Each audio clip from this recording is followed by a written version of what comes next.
time of darkness and greed, it is your light that we need. You came to teach us how to live. Muhammad, Ya Rasulullah,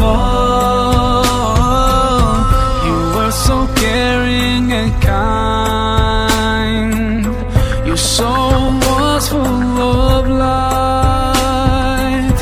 You are the best of mankind. Muhammad, khairu khalqillah.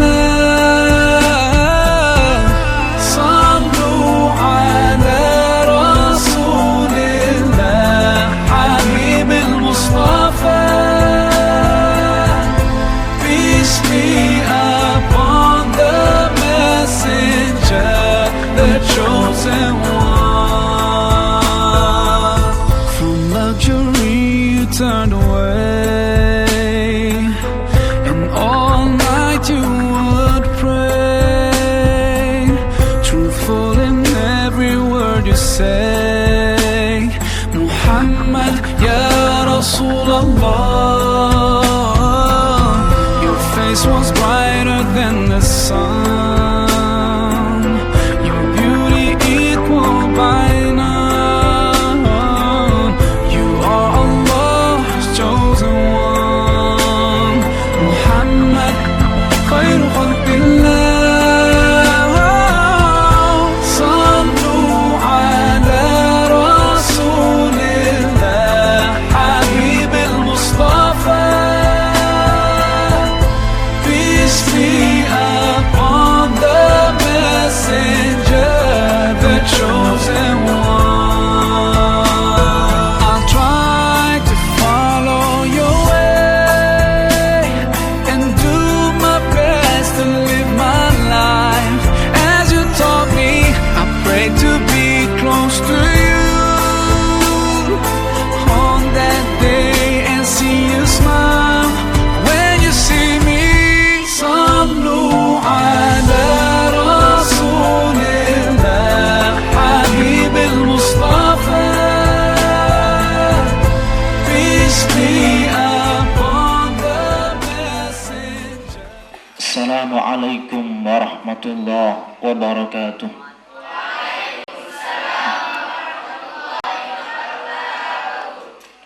Alhamdulillahi rabbil alamin, wa bihi nasta'inu ala umuri dunya waddin, wa ala alihi wa ashabihi al-mukramin. Amma ba'du. Ikhwani wa akhawati fillah, hayya bina nabda hadha at-ta'lim bi qira'ati al-Fatihah. Asallahu an yusahhilana wa yanfa'ana bi'ulumihi fid darain, amin. Al-Fatihah. A'udzu billahi minasyaitonir rajim. Amin. Ini pada pembahasan kemarin kita sudah membahas tentang sejarah ilmu mawaris, kemudian hukum mempelajari ilmu mawaris dan lain-lain sebagainya. Pada kesempatan ini kita membahas tentang bintun, anak perempuan. Saya baca terlebih dahulu. Bismillahirrahmanirrahim. Lil binti, bagi anak perempuan, minha, di antara beberapa keadaan itu, salasu halatin, adapun 3 keadaan. Al-ula, adapun keadaan yang pertama, an-nisfu, yaitu separuh atau setengah, lil wahidati, untuk 1 orang, bisyarti adamil mu'assib, dengan syarat tidak adanya orang yang mengasobahkan,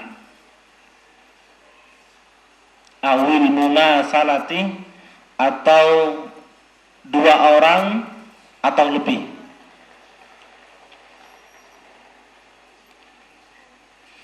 Wa in kana, dan jika ada al-mu'assib, orang yang mengasobahkan itu, falaha, maka itu bagi bintun, anak perempuan tadi, asobatun, adapun asobah. Wa in kanat, dan jika ada al-mumasalah, dua orang atau lebih itu, falahuma, maka bagi keduanya itu as-sulusani, adapun 2/3. Lil isnataini, untuk dua orang perempuan, fa'aksar, atau lebih banyak. Yakni bisyarti adamil mu'assibi, dengan syarat tidak adanya orang yang mengasobahkan. Wa in kana, dan jika ada siapa al-mu'assib, falahuma, maka bagi keduanya asobatun, adapun asobah. Jadi untuk anak perempuan itu, kalau dia sendirian, maka dia mendapatkan harta warisan separuh dari harta keseluruhan itu. Separuh, jadi kalau misalnya harta yang ditinggalkan itu 100 juta, maka dia mendapatkan 50 juta. Dengan syarat 2, dia tidak ada orang yang mengasobahkan, tidak ada mu'assib. Mu'assib itu orang yang mengasobahkan anak perempuan, yaitu ibnun, anak laki-laki.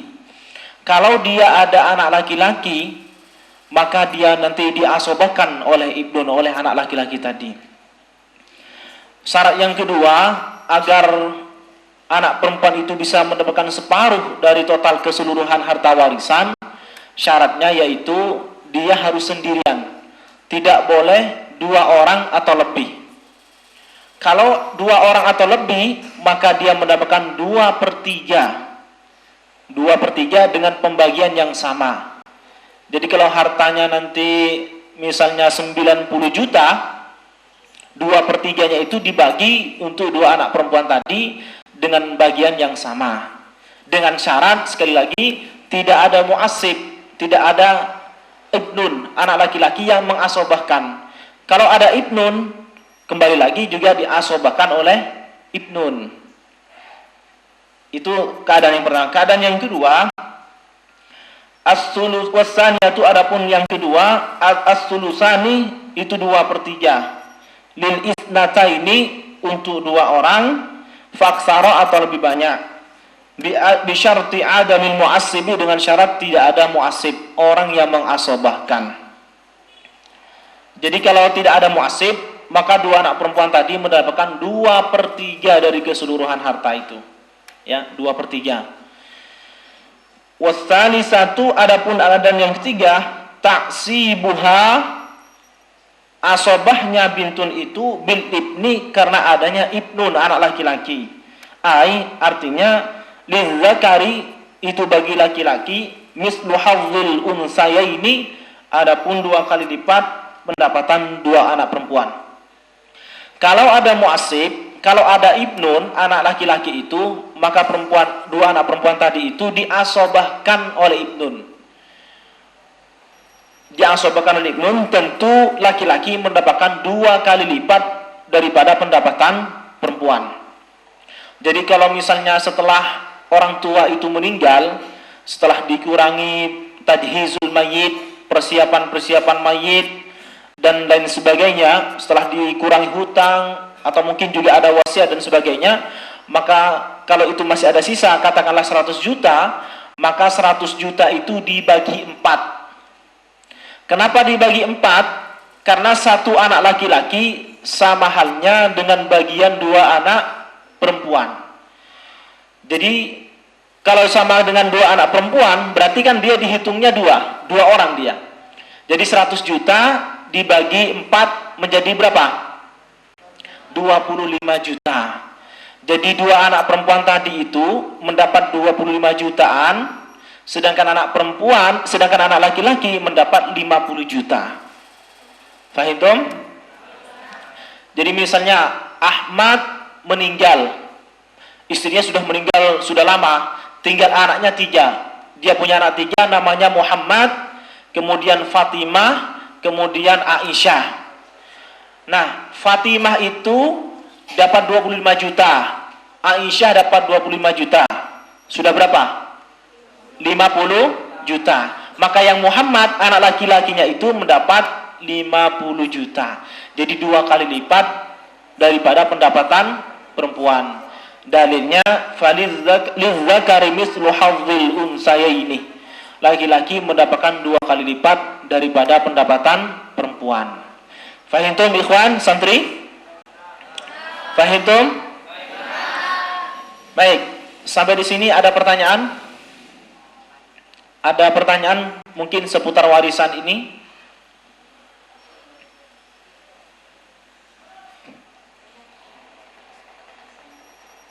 Ya, silakan. Saya mempunyai permasalahan, pernah ditanyai oleh seseorang di rumah. Kejadiannya itu gini, di dalam sebuah keluarga ada seorang suami, seorang istri, 2 anak perempuan, sekaligus 1 anak laki-laki. Dalam mengarungi kehidupannya, suami istri ini sama-sama bekerja. Penghasilan dari si istri dibelikan rumah seharga 100 juta. Sedangkan penghasilan si suami dibelikan perusahaan 500 juta. Kemudian penghasilan suami ini juga ada di bank 100 juta. Pertanyaan saya, siapakah yang berhak mendapatkan warisan ketika suami tersebut meninggal pada suatu hari karena serangan jantung? Siapakah yang berhak mendapatkan warisannya dan berapakah pembagiannya? Terima kasih. Baik, terima kasih atas pertanyaannya Saudara Abdul Mujib. Kalau ada suami istri yang sama-sama bekerja, suami punya perusahaan seharga 500 juta dan kemudian ada ditabungkan ke bank 100 juta. Sementara penghasilan si istri dibelikan rumah seharga 100 juta. Ketika suami meninggal dengan meninggalkan 1 anak laki-laki dan 2 anak perempuan, maka yang menjadi ahli warisnya ialah pertama adalah istri. Istri mendapatkan 1/8 dari total keseluruhan harta waris. Kenapa dapat 1/8? Karena dia punya anak, yaitu 1 anak laki-laki dan 2 anak perempuan. Kalau seandainya istri tidak punya anak, maka istri itu mendapatkan 1/4. Jadi bagian istri itu antara 1/4 dengan 1/8. Kalau punya anak, dia mendapatkan 1/8, dan kalau tidak punya anak, dia nanti mendapatkan 1/4. Nah, 1/8 dari total keseluruhan harta waris. Ya. Katakanlah harta warisannya perusahaan, uang yang ditabungkan ke bank itu 100 juta. Istri dapat 1/8, tentu 1/8 dari 100 juta itu 12.500.000. Nah, sisanya itu dibagikan kepada anaknya, 1 anak laki-laki dengan 2 anak perempuan itu, dengan ketentuan seperti tadi, lidzakari mislu hadzil unsayaini. Laki-laki mendapatkan 2 kali lipat daripada pendapatan perempuan. Jadi 87.250.000 itu dibagi 3. 87.250.000 itu dibagi 3. Ya, dibagi 3, 1 laki-laki dapat 2 kali lipat dari perempuan. Nah, bagaimana dengan perusahaannya? Perusahaan itu juga harus dibagi. Kalau memang ahli warisnya ada yang tidak setuju, jadi harus dibagi. Dikira-kira saja, kalau seandainya perusahaan ini mau dijual dengan segala aset yang ada di perusahaan itu, menghasilkan berapa? Katakanlah 1 miliar. Ya 1 miliar itu nanti juga dibagi. Kalau ada ahli waris yang tidak menyetujui, dalam artian dia menggugat untuk segera diberikan harta waris. Kalau semua ahli waris sepakat, sudah tidak perlu dijual, tapi hasilnya itu nanti kita bagi sama rata, ya tidak ada masalah. Ya, tidak ada masalah karena sudah berdasarkan kesepakatan terlebih dahulu. Ya. Al-muslimuna inda syurutihim illa syarton ahalla haraman au ahalla haraman. Orang Islam itu terikat dengan perjanjiannya, kecuali perjanjian yang mengharamkan sesuatu yang halal atau menghalalkan sesuatu yang haram, itu tidak diperbolehkan.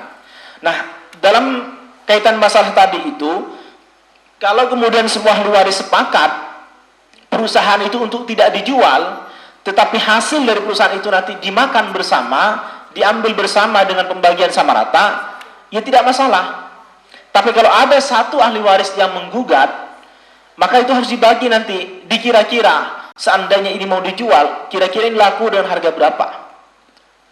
Gimana Ustaz kalau misalnya satu orang yang tidak setuju Ustaz, sementara yang lain itu setuju untuk tidak dijual, maka yang satu orang ini nanti bisa disiasati. Berapa bagiannya si anak yang menggugat tadi? Katakanlah 200 juta. Kalau seandainya perusahaan itu dijual, maka anak tadi mendapatkan bagian 200 juta. Ya sudah, 200 juta itu nanti diberikan, diganti dengan uang itu, diberikan haknya dia, sisanya itu tidak perlu dijual. Perusahaannya tidak perlu dijual. Karena seandainya perusahaan itu dijual, maka hasilnya itu nanti kan diperkirakan 200 juta diberikan kepada anak yang menggugat tadi. Jadi perusahaan tetap masih utuh, tanpa harus dijual. Begitu ya, Saudara Mujib? Baik, yang lain? Ya. Bismillahirrahmanirrahim. Kan Ustaz tadi menjelaskan tentang permasalahan pembagiannya bintun. Bintun itu dalam realita masyarakat yang ada berbicara bahwasannya bintun itu dikasih ibnun itu dikasih seperti halnya dua bintun, kan gitu kan? Ya seperti itu. Seakan-akan itu tidak sama. Sedangkan hukum RI